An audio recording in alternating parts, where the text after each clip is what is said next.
पहली भंवर आहो एक जोग के, जुगन जुगन गाठी पर गे हो।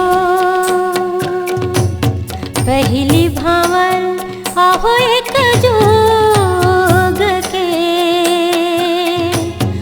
जुगन जुगन गाठी पर गे हो। ए हो सुंदर नल हो, जुगन जुगन गाठी पर गे हो। ए हो सुंदर नल हो, जुगन जुगन गाठी पर गे हो।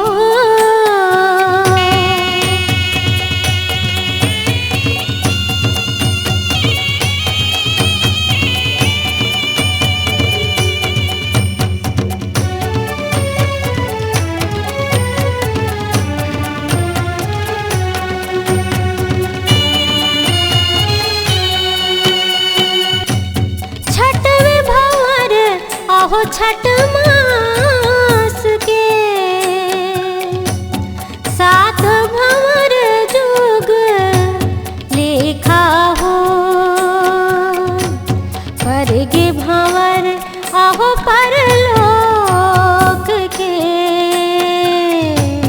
जुगन जुगन गाठी पर गे हो। ए हो सुंदर नल हो, जुगन जुगन गाठी पर गे हो। ए हो सुंदर नल हो, जुगन जुगन गाठी पर गे हो।